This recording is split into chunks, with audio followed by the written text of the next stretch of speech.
화장실에서 너무 악취가 심한 거나 또 방귀를 너무 잘 뀌는 것도 문제가 있다고 볼 수 있고, 또 변의 상태에 따라서도 문제가 있다고 볼 수 있습니다.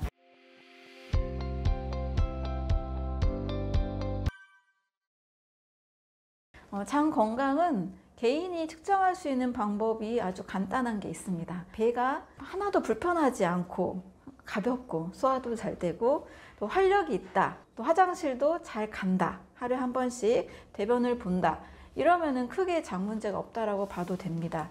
그런데 너무 잦은 방귀를 끈다거나 또 화장실에 가면 너무 악취가 난다거나, 또 화장실에 하루에 한 번씩 가지 못하고 2, 3일, 3, 4일, 일주일에 한 번 이렇게 가시는 분들도 계시잖아요.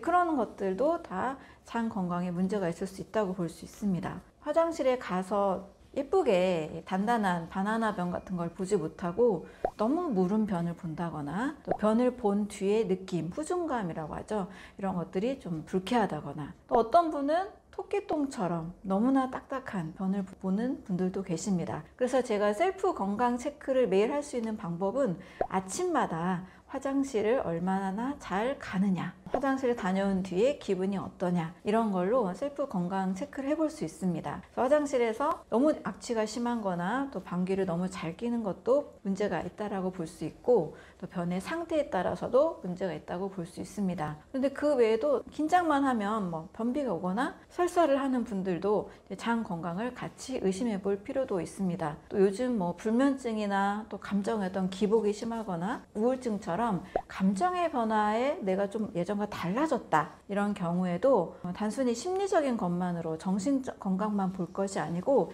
내가 화장실 잘 가는지, 내 장은 어떤지, 이것도 같이 한번 살펴보시는 것이 좋습니다. 특히 자가진단법 중에 어떤 분은 화장실에서 변을 봤을 때 휴지로 닦잖아요. 그랬을 때 깨끗하게 잘 닦이는 때가 있고, 또 그렇지 않은 것을 너무 많이 경험하시는 분도 계신 것 같아요. 일단 건강한 변은, 또 몸 상태가 좋은 상태의 장에서는 화장실 다녀왔을 때 변이 그렇게 휴지에 많이 묻어나지 않는 상태, 아주 깔끔하게 됩니다. 근데 강아지를 키우시는 분이라면 아실 거예요. 강아지는 바깥에서 산책하다가 변을 딱 보고 닦아주려고 해도 별로 닦이는 게 없잖아요. 그런데 강아지가 아플 때 설사를 하거나 너무 무른 변을 보거나, 강아지가 또 고통스럽게 이렇게 화장실 변을 보는 것을 경험할 때는 강아지의 그 항문에도 변이 많이 묻어나게 됩니다. 이처럼 내가 휴지에 변이 묻어나는 것이 너무나 매일, 거의 매일, 너무 자주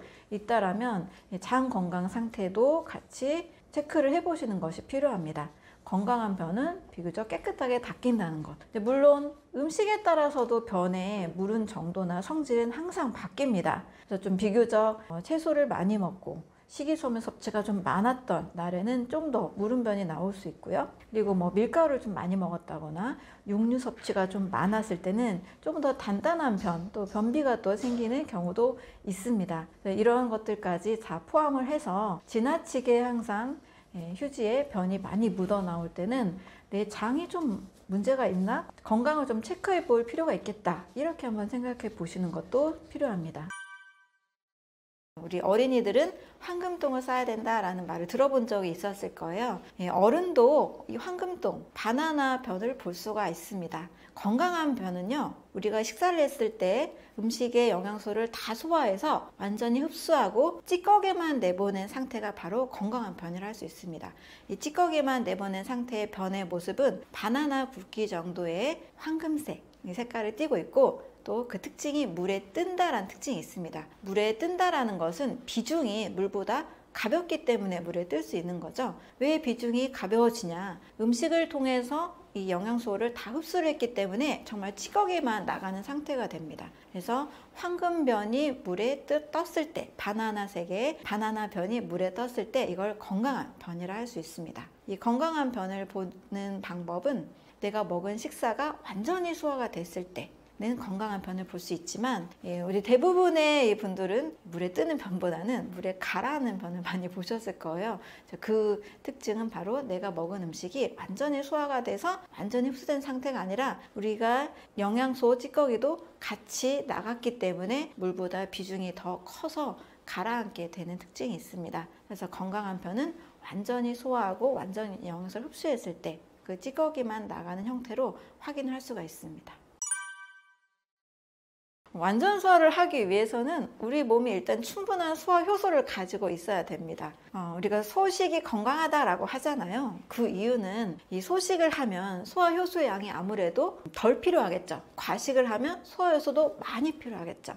소식을 하면 우리가 사람이 가지고 있는 소화 효소의 양으로 완전히 소화가 되기 때문에 음식의 영양소가 완전히 흡수가 돼서 정말 찌꺼기만 나가게 됩니다. 그래서 완전 소화가 됐냐 안 됐냐는 음식의 양과 소화 효소의 양으로 확인을 할 수가 있습니다. 과식을 하게 되면 우리 다 경험해 보셨죠. 절대 물에 뜨는 변을 볼 수가 없습니다. 네, 그것은 우리 사람 몸이 가지고 있는 소화 효소에 의해서 완전히 소화가 안 됐기 때문이란 뜻이에요. 그래서 완전 소화를 위해서는 물론 소화가 잘 되는 음식, 또 소화 효소를 그렇게 많이 필요로 하지 않는 음식, 그런 음식들로는 과일, 야채, 해조류, 버섯류, 견과류 같은 살아있는 자연의 음식이고요. 이렇게 먹는다라면 효소가 공급이 되고 많이 필요로 하지 않기 때문에 소화 효소의 양이 그렇게 필요하지 않아서 완전히 소화하기가 쉽습니다.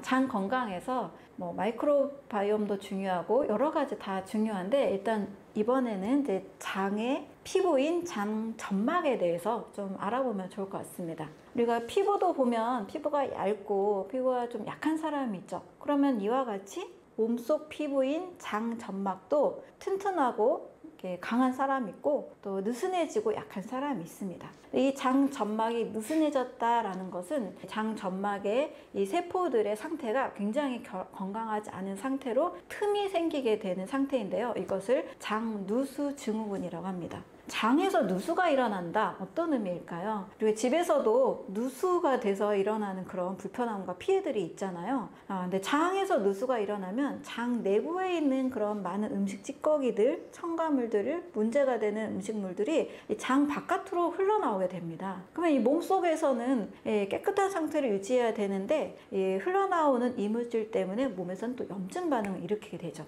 이렇게 일어나는 질병들이 대장 내에서 일어날 수 있는 대장염이나 소장에서는 크론병, 여러 알레르기, 여러 면역 질환들이 생길 수 있는 겁니다. 그래서 장누수 증후군을 해결하기 위해서 장 점막이 건강해야 된다는 거죠. 이 장 점막은 어떻게 건강할 수 있을까? 크게 두 가지로 보면, 먼저 이 점막 세포들이 건강하게 유지가 되기 위해서는 먼저 점막 세포의 세포 재생을 잘 시켜주는 영양 성분이 필요합니다.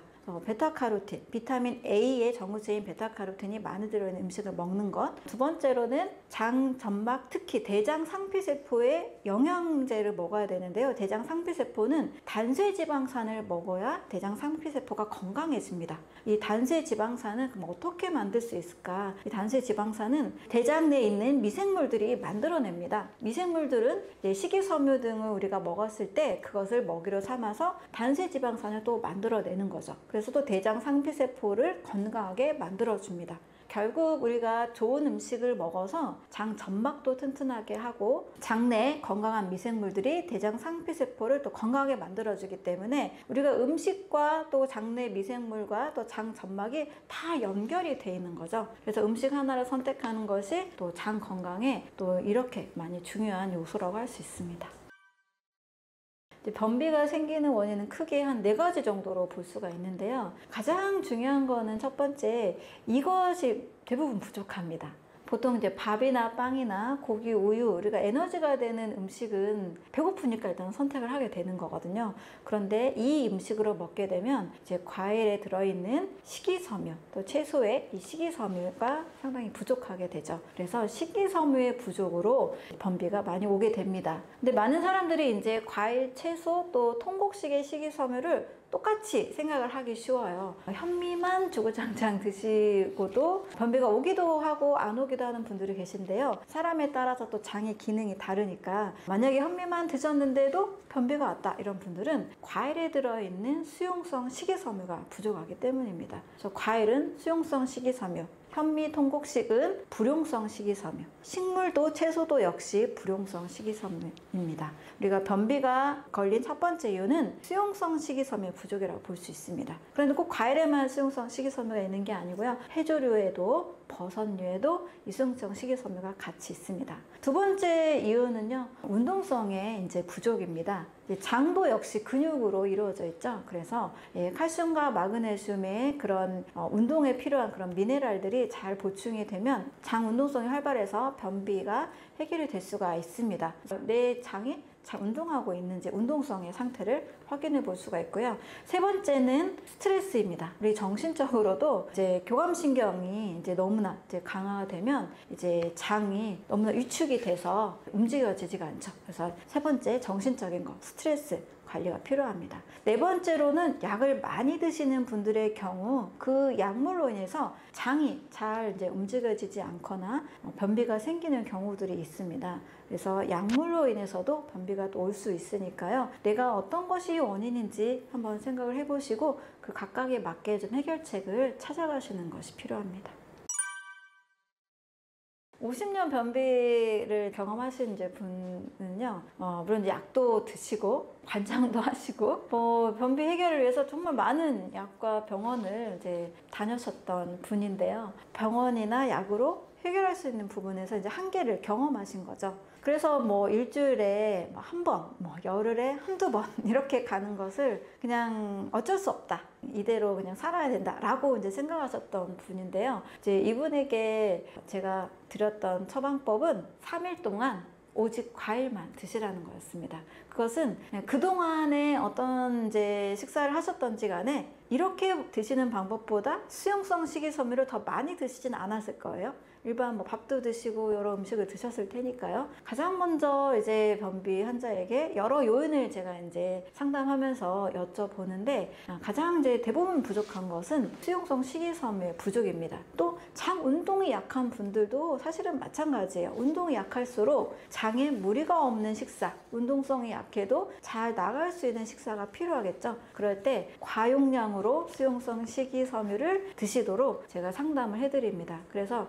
최소 이틀에서 3일, 진짜 최소 너무 힘들다 하시면 최소 이제 하루부터 시작하는데요. 오직 과일만 드시는 겁니다. 과일에는 대부분 이제 펙틴이라는 수용성 식이섬유가 굉장히 많이 있죠. 오직 과일만 한 3일 정도 드시면 그 3일 안에 쾌변을 못 보신 분은 제가 거의 못 본 것 같아요. 그래서 50년 만성 변비도 해결이 가능합니다.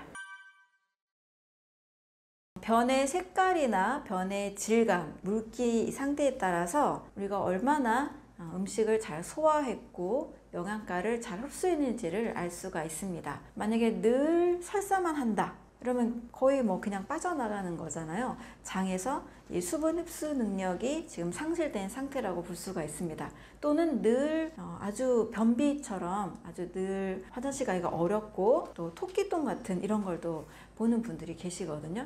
그러면 장에 있는 독소가 계속 몸속으로 흘러 들어오는 상태라고 볼 수가 있습니다. 자, 이렇게 물기의 상태에 따라서도 장의 건강 상태가 확인이 됩니다. 또 변의 색깔에 따라서도 달라질 수 있는데요.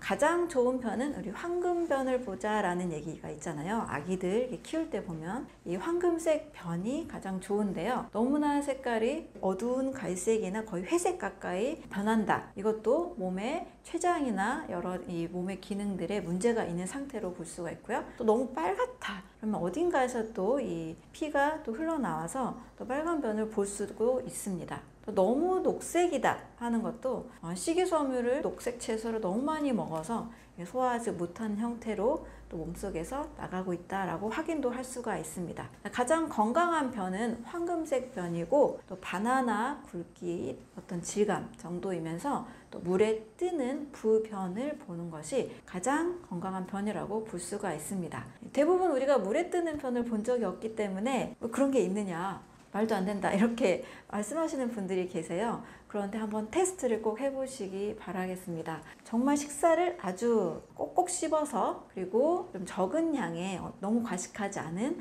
어느 정도 그냥 적당한 배부른 형태로 단순한 식사, 밥과 나물 정도, 이렇게 단순한 식사 또는 그냥 과일만 드신다거나 이렇게 식사를 한번 해보시고 나서 변의 상태와 고기를 좀 많이 드시고 과식하고 가공식품 좀 많이 먹었을 때 변의 상태, 이 차이가 있다는 것을 꼭 확인을 해보셨으면 좋겠습니다. 꼭꼭 씹어서 완전히 소화시키고 영양소만 잘 흡수하고 난 후에 변은 정말 물에 뜨는 부변이 될 수가 있습니다. 좋은 경험을 해보시길 바라고요. 내 몸의 이 변의 상태에 따라서 내가 얼마나 잘 소화하고 내 장이 얼마나 잘 움직이고 있는지를 확인할 수 있으니까요. 매일매일 셀프 건강 체크, 이것을 변으로 하시면 건강을 미리미리 점검하실 수가 있습니다.